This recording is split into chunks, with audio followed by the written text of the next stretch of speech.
Hello and welcome to the AVRUM ROSENSWEIG show. Welcome to one of the internet's best podcasts, where we dive deep into the lives of the extraordinary and fascinating people who leave an indelible mark on our world. Join us as we explore their captivating stories, remarkable achievements, and unique perspectives that shape history and inspire generations. Get ready to embark on a journey through the lives of inspiring people unlike any other.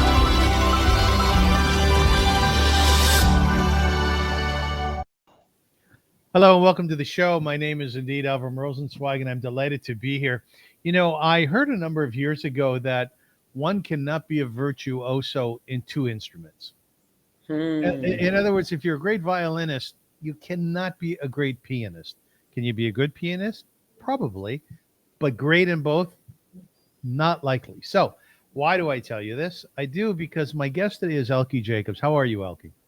I'm fine, Avram. Nice to be here. It's great to have you. Wonderful to have you. Thank you for joining me. And Elki is considered to be Israel's finest event designer, right? And she also has, that's what they say, Elki. What can I tell you? Yeah. She also has a reputation as an actress and experience as such. And I'm very curious about both of those, how they meld. And in fact, if she can be brilliant in both in her mind. So welcome to Elki Jacobs. Let me formally introduce you, please.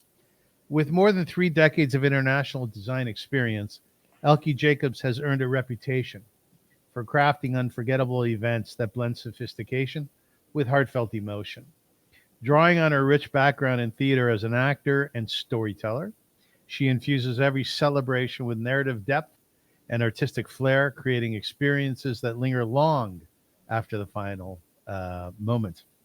From offices in New York and Tel Aviv, Miami, Elki Jacobs Designs offers a full-service approach to luxurious weddings, bar and bat mitzvahs, corporate gatherings, and private affairs. Elki Jacobs Designs brings your vision to life in a truly extraordinary way. And here's an interesting piece that your experience deepened your connection and love of Israel and fueled your passion for storytelling through design. So we have a lot here to unpack. And once again, welcome to the show. Thanks for joining me. Thank you. What do you love more, acting or event design? Oh, that's such a hard question. Yes. People have asked me, are you a designer who acts or an actress who designs? Very good. And I think I'm an actress who designs, even though I'm more of a designer today. And at this point in my life, I've come back to acting because I've just done 2 series in Israel, and which has been fabulous. I did a series with Henry Winkler, who came over, and I don't know if you know Caroline Aaron do you know the series, The Marvelous Mrs. Maisel? I know it well. So, okay, so she is my best and dearest friend, and we played best friends in this series, which was just beyond anything you could imagine. It wasn't acting, basically. But I think I've always been an actress because my life was, I started out in the theater at a very young age because my mother, she's still alive, was an opera singer, and my father a criminal attorney. So theater was my background right from a very young age. And I was on the stage with her, and I was singing, and so that was very much who my identity was. Everything was going towards being an actress, studying in London, going back to New York, and starting my career as an actress. But I ended up, the fate changed when I met my husband to be in London, and then everything changed, just life changed, and I moved to Israel. And moving to Israel, I had to begin from zero because it was all about the language. So I'm not really answering your question. I've gone on to a lot of things, but basically, I love both. I found that I've brought the theater into the event industry, and therefore I found something that I I truly love probably as much as the theater, so I'm lucky. So can you be a virtuoso in both? Can you be a virtuoso in both? Um, I think it's just sort of who you are in a way. I'm now coming back to acting and I'm doing these series and I'm getting incredible feedback and I feel I'm very strong in these series. And so it's just where I am in life. If you would have asked me years ago that question, I probably would have said, no, you can only be one. And probably I didn't feel um, as strong as I feel today as an actress. Well, why do you think that is? It's about wisdom. It's about maturity. It's about centering in on the work itself. I think as a young actress, you're very busy with a lot of things about proving, about um, what you look like, what you sound like, so many things. I don't care anymore what I look like or what I sound like. I'm just doing the work. And when you're actually just doing the work, the best things, the most authentic comes out. So I actually feel I'm stronger as an actress today than I ever was. Right. So when you played a best friend, like you said, it's not really acting. Well, in that series, definitely, and I wasn't always with her. I had scenes without her, but it was magic playing, best friend of a best friend. I mean, there's nothing greater than that. I mean, it's so great that I think that it came from above. I think that Amit brought that in, my husband. It was just an extraordinary experience. So when you were acting with her, did real life leak in? There just was, you didn't have to do anything. Our love and our passion for each other and our fun and our holding hands and it was just off the charts great. It just was. It's very nice. I've only known you for 5 minutes, but you're very effusive. You have such a warmth that you exude. And our dear friend, our mutual friend, Howard Rip, who's a magnificent human being, great theatrical character in Israel in terms of producing and directing and writing and actually acting himself. That's what he told me about you. He said, you're going to like Elki. She's very sweet. That's what. So let me ask you. Howie's great himself. Oh, Howie was my director he's many years ago. wonderful human being. He just brought a play to Toronto I with a know. people. Did you see him in Toronto? Yeah, we hung out together. We had some Yeah. dinner together. I enjoyed my time with him very much. Does your mother still sing? No. My mother is 99. Thank God she's with us. Thank God. And but she's not. She's in bed and still with us and still with us cognitively, which is great. Do you find her ever trying to sing something? No. What is that like for you? What does it feel like For you, yeah. to see my mom at this point? That she's not singing anymore. Her instrument. Yes. Her instrument. I mean, it's not long ago actually, because my daughter, who you just saw, has my mother's voice. Mhm. And it's not that long ago that when we would visit and Anna would sing for her, Mm. and it was a great way of of interacting Yeah. because she would give her feedback and criticism and what she was, but she's not at that point anymore. She's just not. And it's not long ago, probably a year or two ago, she could do that. And now she's really eating and sleeping. I've talked to a lot of women about becoming invisible as they get older. And I find it to be a very, very painful discussion because so much in life is predicated on beauty, how you look, right? How you come across. In your mother's case, her singing, my guess is she sang in front of thousands of people, Yeah. but then it's gone, right? So can she find meaning at this point of her life? I'm afraid now, I think it's just about seeing the family and being around those that she loves. And she's sort of checked out in terms of she doesn't want to listen to opera. We would love her to just listen and just, but she doesn't want to. So basically, my father was a very strong character.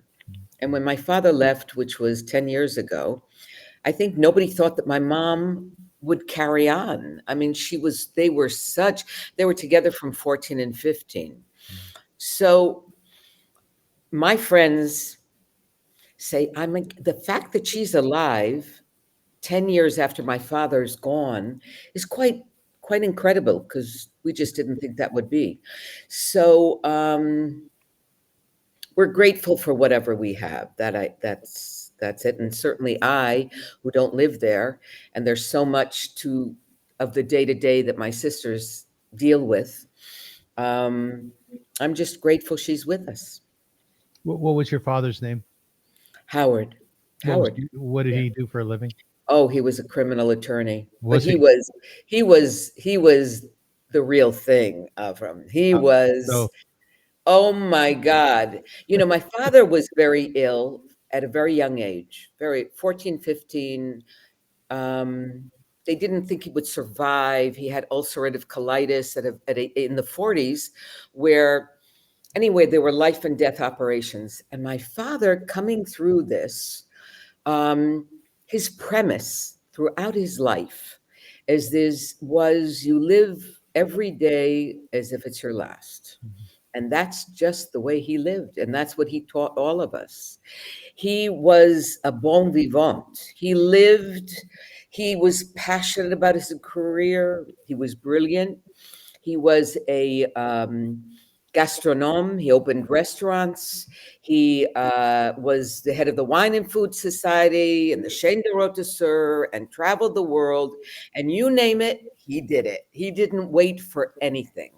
And we were just so blessed to have him as the mentor. He was a mentor for many people that weren't just his children. But he was the lawyer for Jim Morrison. No? He was the lawyer for Jodie Foster. He was the lawyer for, you name it. I mean, he was really big. Did he adore you three girls, the three sisters? Oh my God. He Did he? thought this was the best thing that could be, three daughters who adored him. Yes. I mean, that was very hard for anybody who we married, because it's a hard act to follow. Indeed. You know, what's interesting is that he was high profile, your mother was high profile. Yeah. So you grew up being exposed somewhat. I was born into a rabbinical home. My father was a rabbi, hence my mother was a rebbitzin. While we lived in a smaller city, Kitchener, Ontario. Have you ever heard of that? No. Yeah, it's about an hour from Toronto. Still, we were the rabbi's kids, and people saw us, and we were seen all the time. Was that a good thing for you? Oh, you're part, yeah, because he was a big, I mean, being in New Haven, Connecticut, which is where I was born and brought up, he was the whole Jacobs family, because my father's father was a criminal attorney, and his two brothers were also. So it's a very well-known family in the city, a very, that, we were part of the Jacobs family. That was a big deal. Did you like to be seen? Do you like to be seen? I don't know if I thought that much about I was more of a rebel, really. I mean, I was in the 60s, listen, we're talking about rock and roll and Woodstock and a lot of things that were not my father's, I mean, I was sort of looking behind me all the time, because so many people knew my father, and I was a test I mean, both of my sisters were very good girls, but they said after me, they had to let my parents have a break, Yes. And between the three sisters, what was your relationship like? Well, I think when I was very young, and I was the oldest, I didn't really have that much of a relationship with my two sisters. My parents, they're three girls, so in the holidays, that we were always dressed alike, and Yes. there would be these holiday pictures that I used to tell a story, you'd go to the jail and serious criminals would have our holiday picture on the wall. My life went from going to the Met and seeing, Leontine Price, to going to the prisons and seeing the big, heavy mafia. So um, uh, later on, I don't know, maybe in my 20s, I started to really bond with my sisters. And since then, we're separate, but we're inseparable. Yeah, it's interesting you talk about going to the jails. Because my father was a smaller town rabbi, he wore many hats, like in Petticoat Junction. You remember the guy who ran the main Oh, I store? do. Oh, I do. You remember that? Yeah, I do.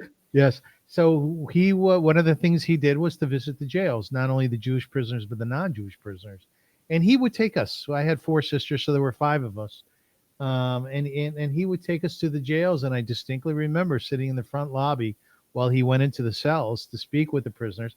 And my feet did not reach the floor.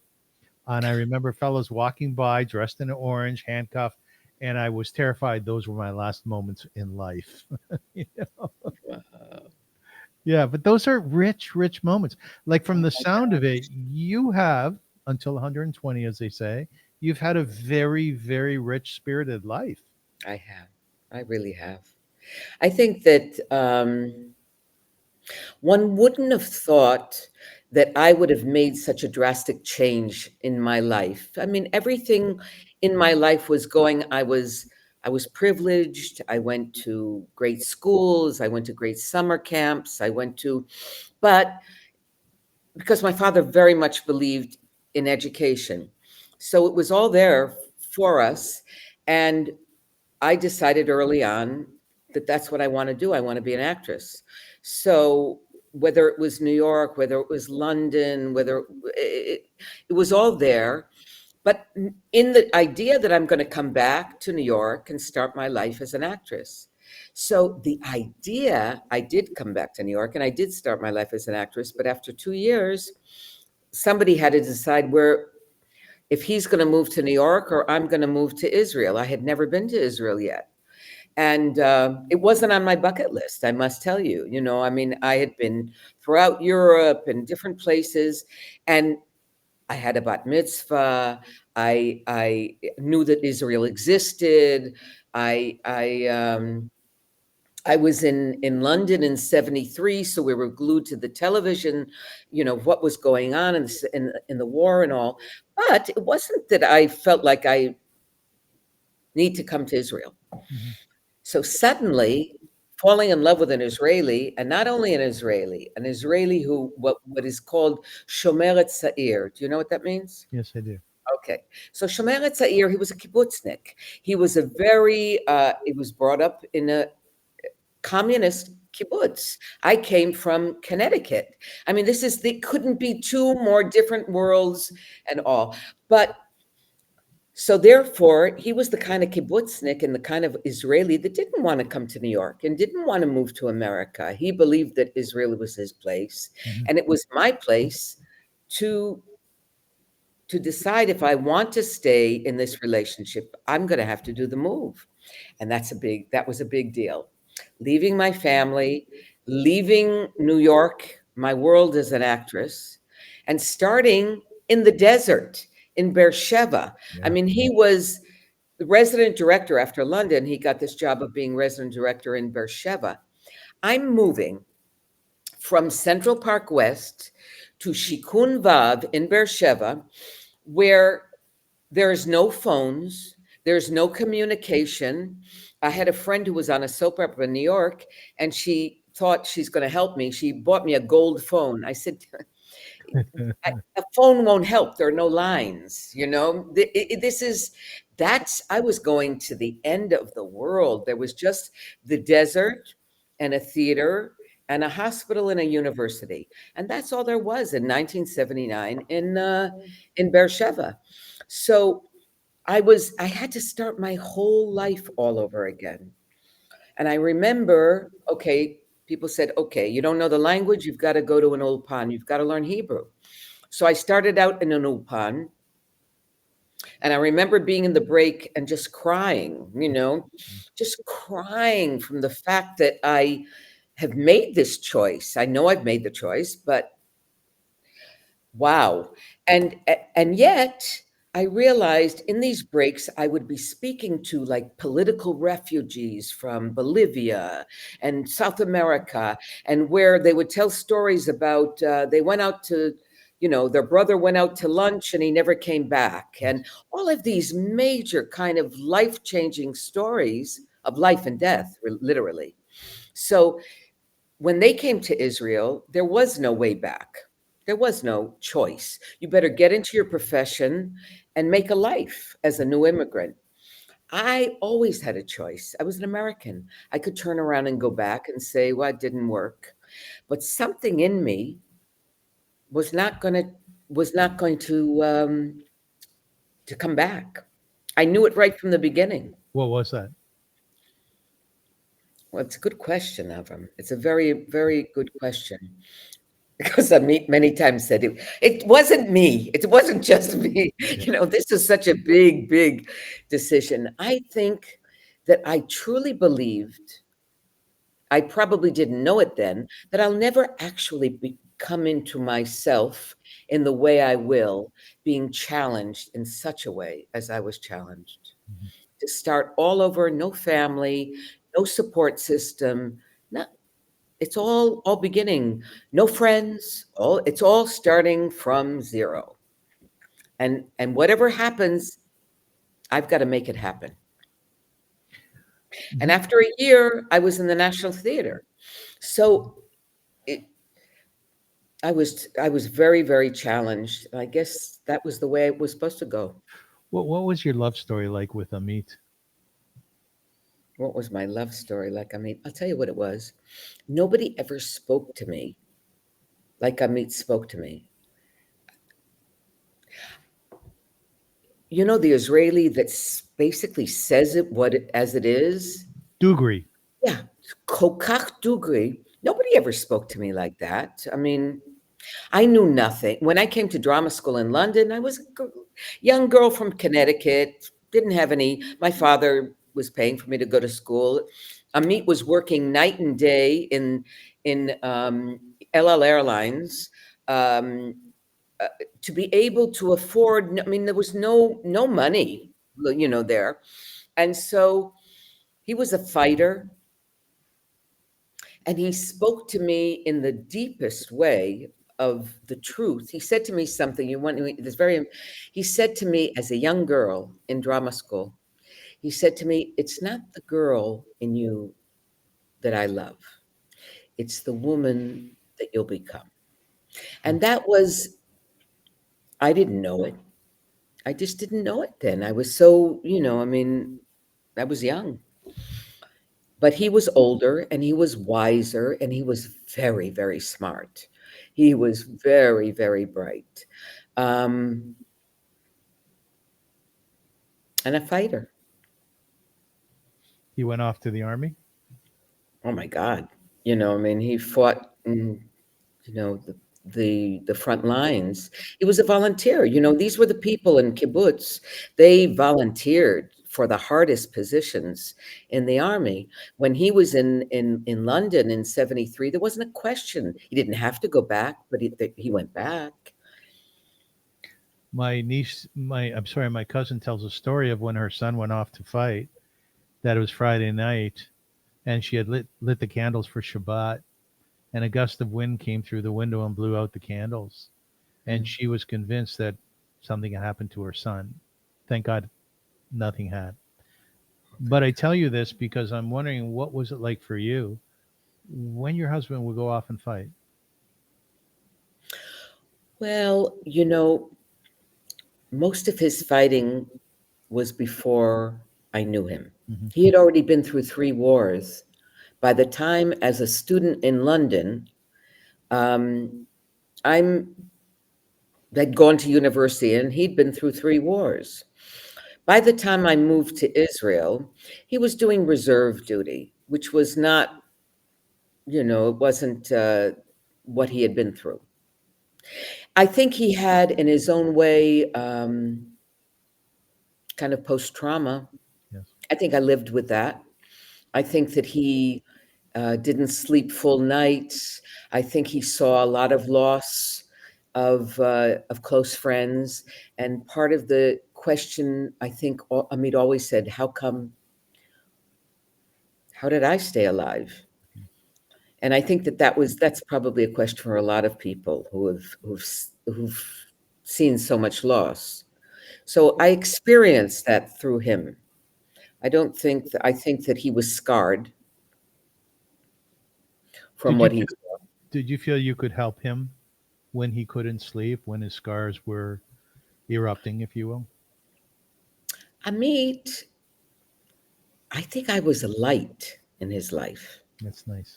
I think I brought light. I think Amit had a lot of darkness. And we had a common denominator because we loved what we loved, and we loved the theater. And we went to the same school, so we spoke the same language. It was a language that we learned in Drama Center. People who are Drama Center graduates, they speak a certain language that is a real common denominator all over the world. I mean, I studied with Pierce Brosnan, who at the time, had no money, and he was selling sandwiches in the green room for actors, and then he landed Remington Steele, and then the rest was history. But we have a common language, which is very, very, and living with Amit, and Amit ended up becoming a legendary teacher who changed the lives of a lot of people in the theater and life. That's who he was. His father was a professor. His mother was a teacher. He was a teacher, and I think my daughters are teachers as well.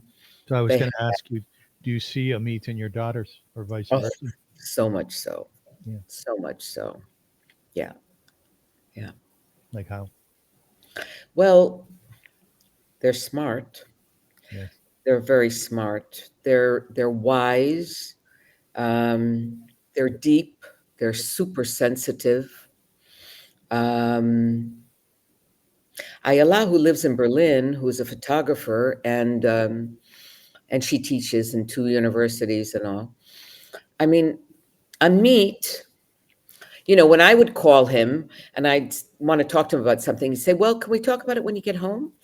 And when a student would call him, he'd be sitting for hours. There's no time. For me, but for a student, wow. And Ayala has that very much. It's an endless ability to give the time, to give everything to their students. When my father passed away in 1989, he was 61 years old. My mother He was young. He was very young. My mother was 59. And about a year and a half after he passed away, my mother loved men. She was born in 1928, and she adored the company of men. So I put an ad in the Canadian Jewish News, which was basically reflective of her Yiddishkeit, of her frumkeit, and also her love of reading, her love of theater. And she was kind of looking for a man who kind of juxtaposed those two things. 2 men answered. She went out with both. I told her about it after they answered. And she went out with both, and she married the second, and she was with him for 11 years. Really? My father brought her frumkeit and learning and Torah and Judaism. And her second husband, Marcus, took her around the world to the Galapagos, to Ireland, to Israel, of course. And she got both those worlds, which she actually embraced and she adored. Have you gone out since he passed? No. Will you? No, I don't know. It's very, it's a good question. In my mind, I said to myself, I hope I can love again. I hope I can. Yes. But I think I dove so deeply into my work. My work is my real love. Yeah. It really is. I travel, I work, I run, and people say, well, you're not tired? No, I'm energized by the passion I have for what I do. And so I think you have to stop for that for a moment to Yeah. find somebody, to find a partner. So I guess I don't really want, because if I really wanted, I'd put the kind of energy that I have into it, and I don't. To my sister's I feel husband. like, yeah, I feel like if something happens, if somebody introduces me and I meet, but I won't actively look for it. I hear you. My sister's husband was murdered. One of my sisters, Oh and my she, God. yeah, it was an awful thing. But she dated a couple of times over the years, and she decided she wouldn't anymore. That David was her soulmate, and that was what was supposed to be. So kind of opened my eyes. I've always pushed her to date, and then she convinced me some people have one soulmate in life. Yeah, I So think that's probably true. I want to talk about your career because it's Mm. really fascinating, and I'm really excited about it. And I love that you're wearing red. Do you wear red a lot? But people tell me that red is my color. Now, I don't wear it that often, but people do say that. Well, I have a friend Dahlia who she does not like red at all. She feels as though on Passover when we drink the wine, Mm, it has to be red, right? mm, Because mm, red is reflective of both blood, which is the life force, and also destruction and a lot of bad things. She kind of harps on the second, so she doesn't use red. She's a designer. She doesn't mm, like red at all. Do you use mm. red in your design? Yeah, yeah, not specifically or anything. If it calls for it, yeah. Okay. So the connection between event design and acting. Let's walk through a few of these things. Okay. Storytelling and the emotional arc. Acting tells a story through characters and dialogue. Event design, and tell me if this is correct, tells a story through environment, flow, and sensory elements like the lighting, the decor, the music, the pacing. And both aim to take the audience on a journey with emotional highs and lows, creating a memorable impact. Is that accurate? I think it's very accurate. Yes, I do. I do.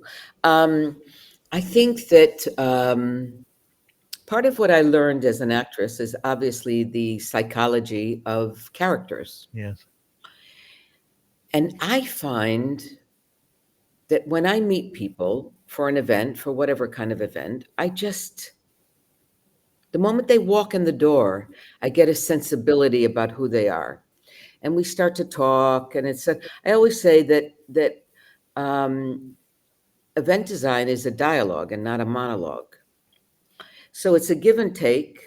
And that give and take dialogue opens up a whole um, creative force inside of me. So that's the beginning of the story, as far as I'm concerned. I think that when people, there's so many great designers, and some people come from floral, and some people come from all kinds of different areas, and then developed into designers. I came from the theater. Mhm.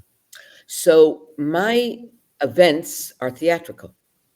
My events have a sense of theater. They do.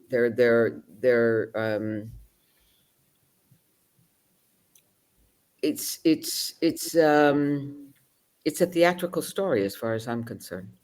And so um, it's part of the dialogue and the give and take, and then the sensory experience of working on all the senses of what you see, what you taste, all of that start to really create the story. And the story is a lot of details.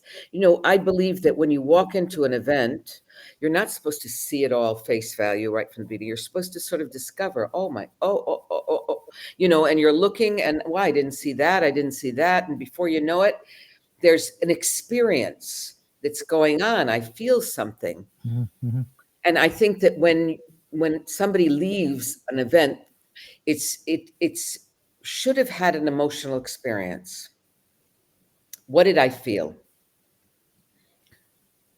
You mentioned at the top of your response was when they the people who are celebrating walk in, you get a feel for them. And I had this imagery in my head of a couple, a bride and a groom, talking to you.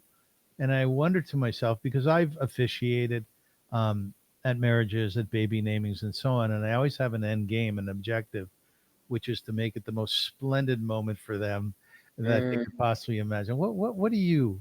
What's your end game when it comes to seeing that bride and groom or seeing their parents? In your mind, what do you think you want to achieve for them? Well,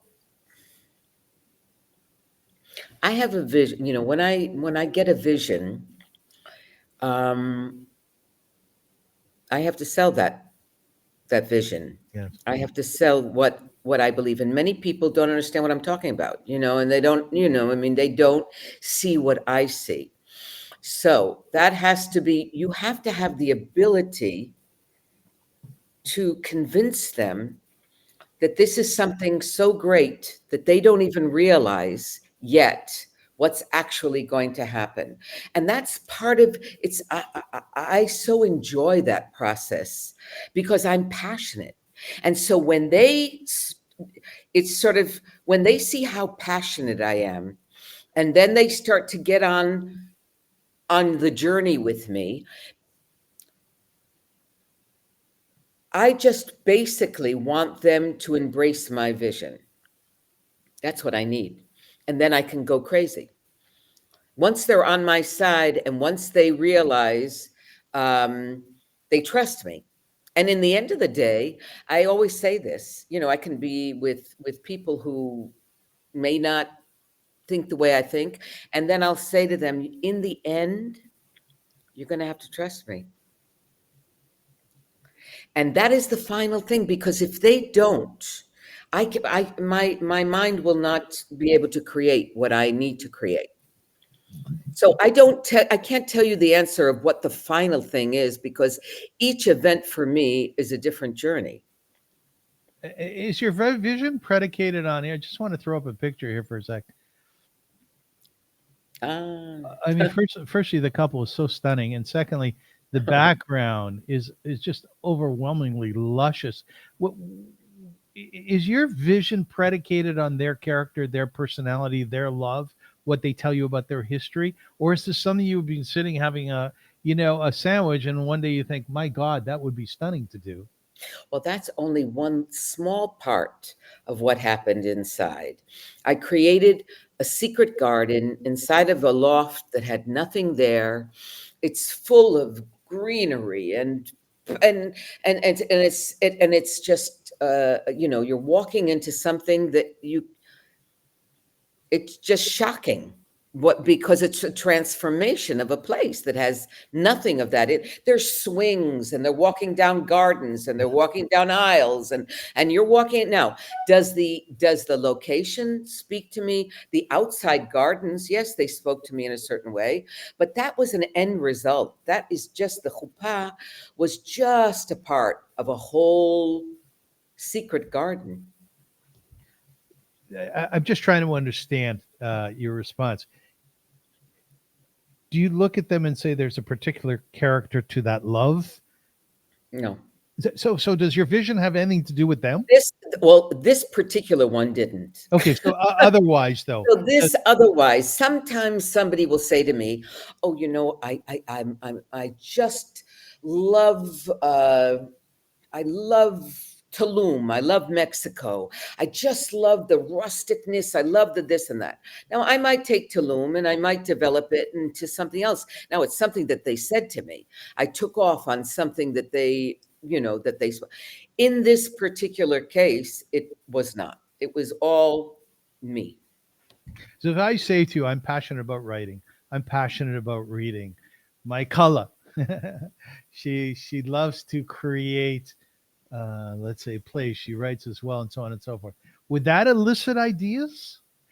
If she loves reading and she loves, My God, I might have created a library inside this whole thing. It might be a whole, Yeah. set design, as if you're walking in, and then the contradiction between something that is extremely pure, that is going on inside, 6-foot walls of ancient books, and this kind of thing. And how wonderful would that be? Because people who know her know that that's who she is. Yeah, that's correct. And how do you make that into a set that is not just a small thing, you have a book on a table, No, you make something that has got the real spirit of who she is, and bring it into something very, very great. And then when you work with contradictions, that's where the creativity starts to come. Are you at home with your imagination? Yeah. Yeah. I just, I just find, I get stuck. There's not like there's times that I'm, trying to solve things that are not easy. It doesn't always. I, Um, I was thinking the opposite, Elke. Do you find that there's way too much that floods into your imagination sometimes? uh, is there way? I get overwhelmed by my own creativity sometimes. Mm, can, can, Do you have a but pen? Sorry, go ahead, please. yeah, but I think that when I'm working on things that are very specific, I mean, like for instance, I'm working on a wedding, which I have designed, but then I just saw a picture of something that just, sparked my imagination. I would love to talk to them and take it to a whole different place Yeah. than what just because I saw something, and it created a whole vision for me that if they would go with me, it would be very exciting. Well, what is that in the upper corner that I posted? Oh, that's a hoop I did in Athens. Oh Can you my gosh, tell us what about a it? wedding that was. Yeah. I'm just going to post it for a sec here. Oh, that was such a great wedding. That's a chuppah that we're looking at, right? Yes, yes, yes, yes. My God. So again, why do you see? So therefore, um, I had to find those Greek pillars, Yes. because this is where I was. I'm in Athens. Now, if this is just a chuppah with beautiful flowers and the sea, it could be anywhere. But I needed something that grounded me in where I am. So that's a short picture, but it was a long aisle with lots of different pillars, and it was just fabulous. Do you get overwhelmed by your own stuff? Like you look at it when it's ready to go and, my God, this is what I've created. Yeah, I stand there and I go, wow, wow, what a process this has been to be able to. And then, once again, the common denominator also with theater and with event design is that there is the curtain goes up. The curtain goes up at 7, or the curtain goes up for the reception Yeah. at 7:30. You Yes. can't change. You can't start. That's it. Whatever I've been able to do up until that time Finished. is basically what it is. And there's a lot of stress, and there's a lot of time things that go on, and there are a lot of elements, and it could be a weather thing, and it can be the wind is blowing the thing. There's so many aspects Yes. of putting together an event and to be ready on time. I love the fact that in an interview that was done with you, you said that during COVID, things got very quiet. And I realized that I would have to be in sync with the laws of COVID. And therefore, I started creating events with 25 people. And you said you got quite excited about it. And I found that fascinating because it means that you can shift when you need to. Within that, Elke, can you do fascinating, beautiful, compelling, gripping chuppahs or events for people who are, let's say, middle class? Yes, definitely. Because I'm teaching a master class also in event design today. Part of the reason, but one of the things I say to people, when you have a budget and you're but I have to create some magic in one place. Mhm. I can't do an event that is just, I can't do an event that I don't stand behind anyhow. Number one, if I don't stand behind the event, I won't do it. So I think that's the main thing. But I say to my students, if you're working with a budget, not everything has to be off the charts. You can decide that there's one place and one thing that's going on that is a really memorable and unique and part of who you are as a designer, DNA, in one spot, and the rest can be candles and little things and not a big, So I think for my way of thinking as a designer, there has to be something unique that is going on in every event and at every level. So with that, can you also do events for poor folks? Of course I can. Of course I can. Why, where are you leading me there? What you do is magnificent, and it requires a lot of resources. And I'm thinking, you're a compassionate human being. You live in Beersheba. There's a lot of people who would love to have something as special as what you can design. Do you make room for that? Do I make, well, I must say I haven't been approached.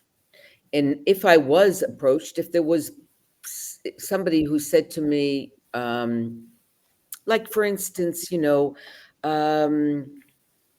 situations that we're dealing with right now of people who are getting married from kibbutz Berry or kibbutz, Yes. or any of these kind of situations, come to do something that will move people who are in a situation that they just don't have, Mhm. or for any, I would be approached, or I would, see some, and I would go for it. That's for sure. Within that light, I'd like to skip over to the question of October 7th. Um, what's phenomenal about Eretz Yisrael, about Israel, I was reading the statistics today of the number of births that have happened Mm, since October 7th, mm, and the number of weddings and marriages. Births, it's reported that 299,797 children were born in Israel from October 7, 2023, up mm. until May. 300,000 children, Wow. Jewish children. Wow. Marriages, there were 48,000 couples married in religious institutions in Israel, which was some of a decrease from 2023 to 22, but still, marriages were happening. Um, and I've asked many of my guests who are Israeli, some who have fought in Gaza and so on, about celebrating simchas since then, celebrations. Um, and what I determine, and I wonder if this work is in sync with your thoughts, is that for people who have gone through such difficulties, running down to the Ma'amad, to the bomb shelter, sending their son or their daughter off to the front to fight, their appreciation of life runs so deeply, and therefore they're reaffirming life through the wedding, through the birth. Um, does that resonate with you? Yes, look, I think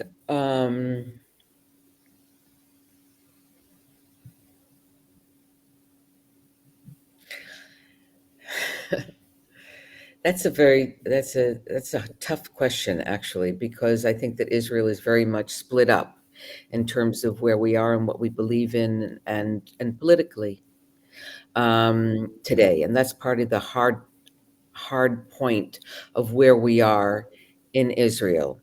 Um,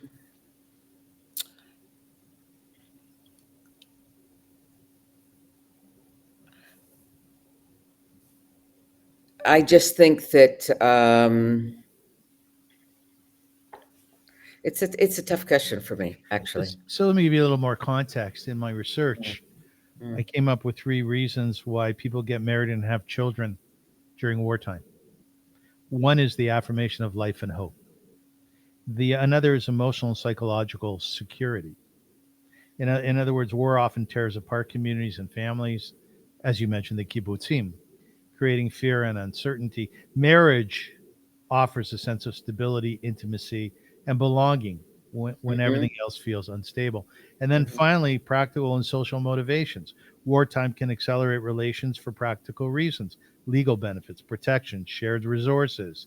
And in some societies, social or religious expectations remain strong even during conflict, pushing couples to formalize their unions. So there are some reasons Mm-hmm. why people would Mm-hmm. have children and get married. Mm-hmm. Mm-hmm. Did you do anything? I mean, something that's memorable since October 7th, either a chuppah, a wedding, or being part of another type of simcha that comes to mind?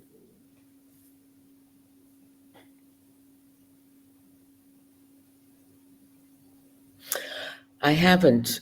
I haven't actually. I mean, our industry was very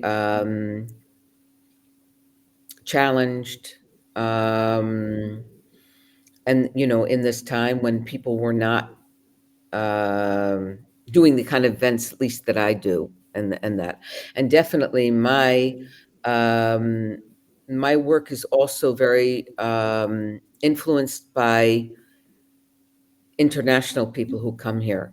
Yes. I mean, people come here from all over the world to do their simchas here, which has always been the case. And suddenly people are not coming.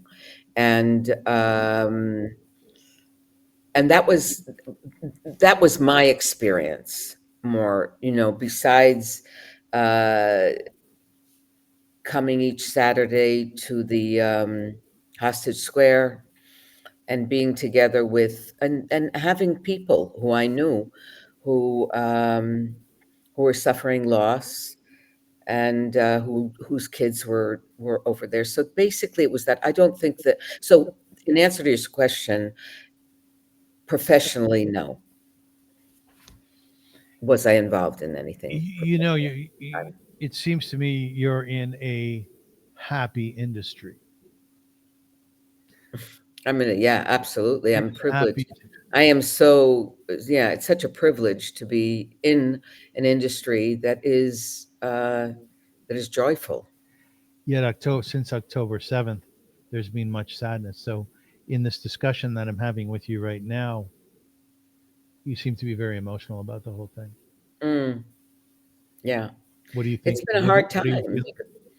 because it's been extremely, living in Israel is such a roller coaster. Yeah, yeah. It's just a roller coaster. I don't think anybody understands when you try and explain to people what does it mean, the day-to-day life in Israel. Um, I always, when I talk about Israelis, and I do talk because I am Israeli today and all, but it's a rare breed of people. It really is. The resilience, the compassion, the way in which people are lions for each other. Um, it's an extraordinary aspect of what it is to be an Israeli. So during this time in October 7th, it just reinforced for me um, how blessed I feel to be living in Israel and to be Israeli. So because you're in the happy industry, when you're watching a chuppah of a Mm. couple today, is that happiness enhanced dramatically? It must be, no? Oh, I always, people say, "Do you stay till the whole event is over?" Yeah, And I say, good question. I stay till after the chuppah, and sometimes if I'm very connected to the people, I'll stay longer. But the chuppah for me, Yeah. that's it. When they start to walk down, wow, what a feeling it is for this union and the families together. And it's just incredibly, I feel so blessed. What do they say to you after the chuppah or the event? What kind of responses have you had Oh my from, God. like what? Like what? They're just, they're ecstatic. They're on a different, on a plane. It couldn't have been, it wasn't, it's, I mean, they're just,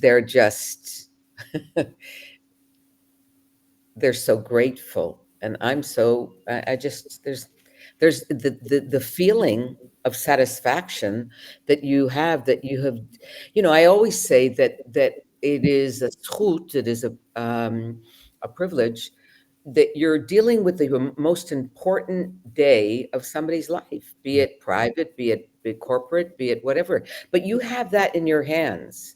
So it doesn't really matter who they are, where they come from, what they've done. This is it. This is a pinnacle of a time in somebody's life. And and that responsibility is huge to be able to deliver. I started up a Jewish humanitarian organization many years ago. We did work in Zimbabwe, Guyana, abroad, as well as with the homeless. And every year we would have a gala, and we would have very high profile people at our gala who would speak. And I remember the greatest part of the gala, Elki, for me, was afterwards.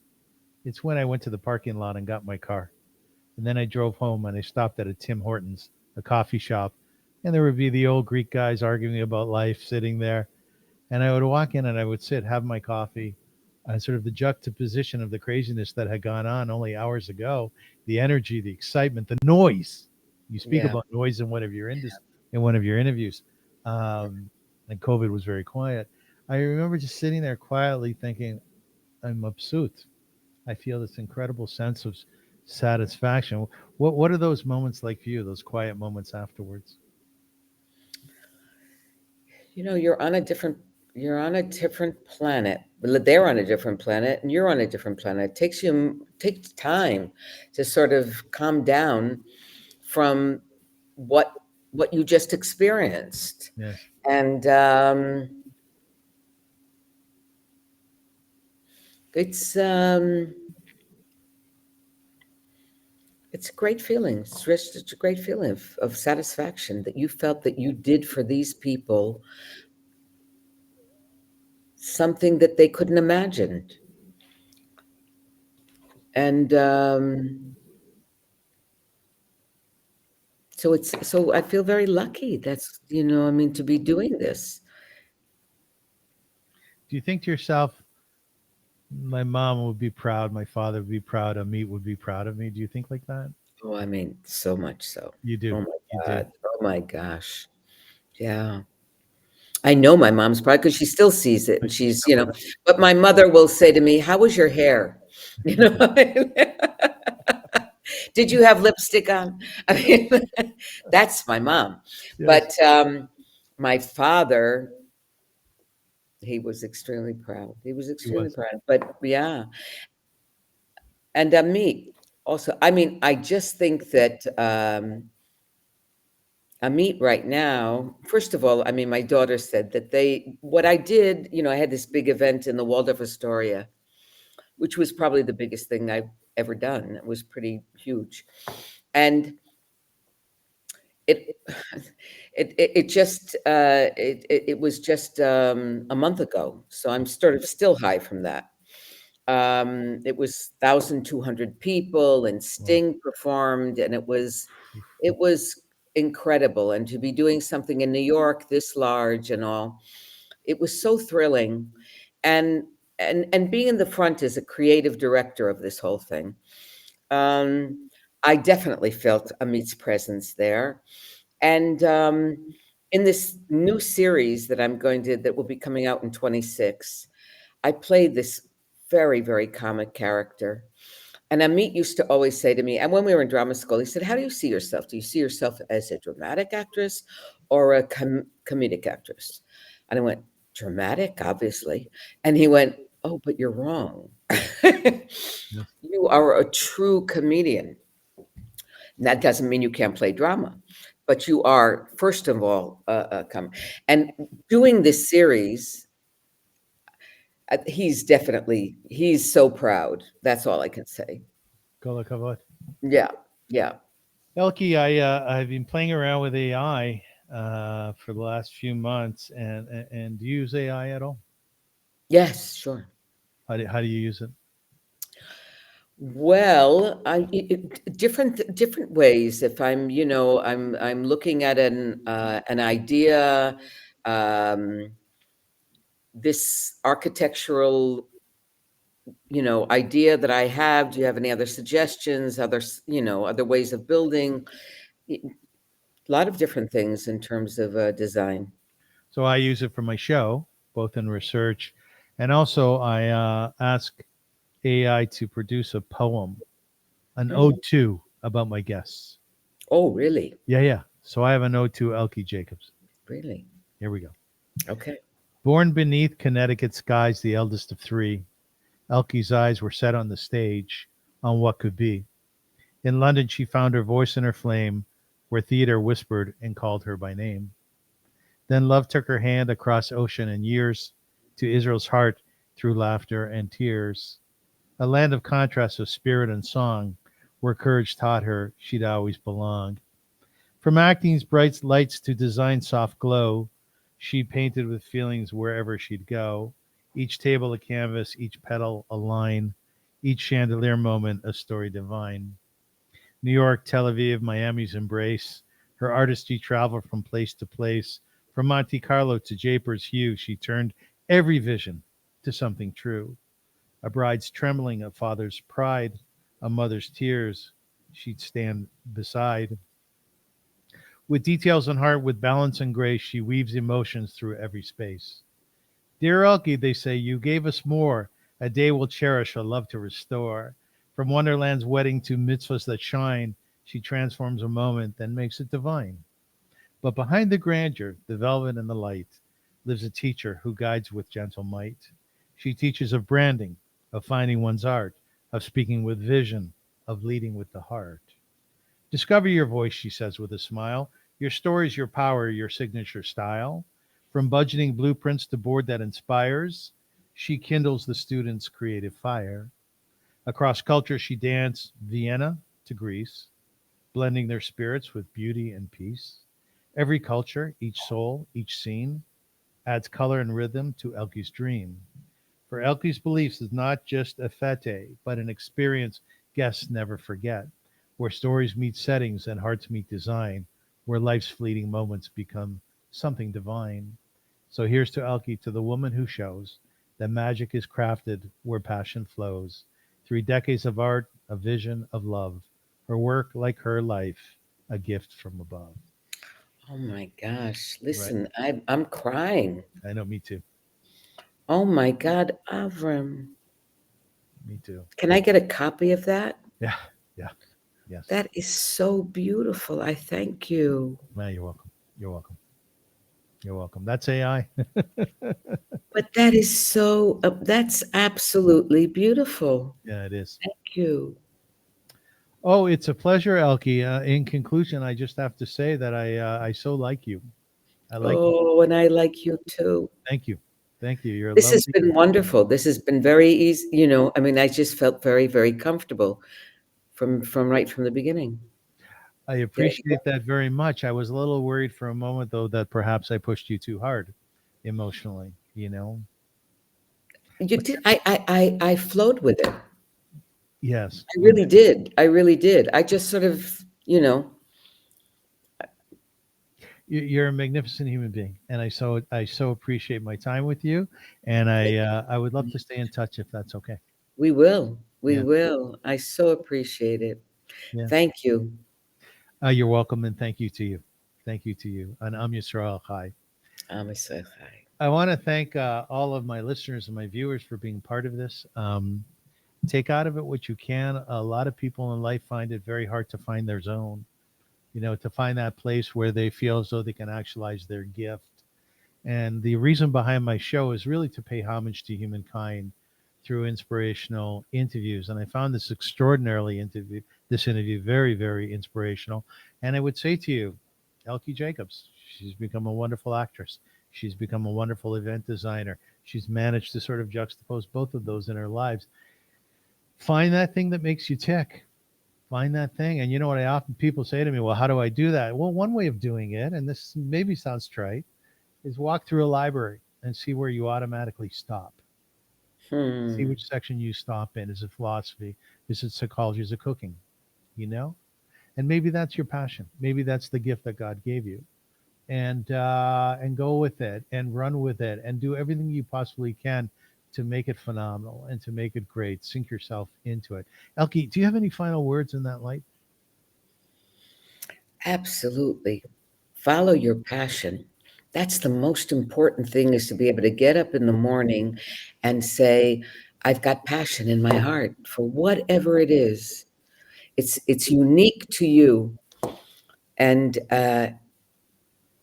that's the great gift in life, is to be passionate about whatever you do. It really is. It really is. Can you share with us your website? Because I know you teach a course Of and I would like course, people of to, course. people to access It's it. yes, Elki Jacobs Design. And on Elki Jacobs Design, you'll see the masterclass as well. And my Instagram is again Elki Jacobs Design, but you can see that too. Kolakova. Ladies and gentlemen, thank you so much. As my mother used to say, Sei gesund. Go in good health. Do you speak Yiddish at all, Elki? Very little. Very little. You speak English and Hebrew, though, right? Yeah. Yes. Until we meet again, it's been an absolute pleasure, and I've enjoyed this very much. Thank you again, Elki. I appreciate it. And, Thank you. and we will be back soon. Thanks very much.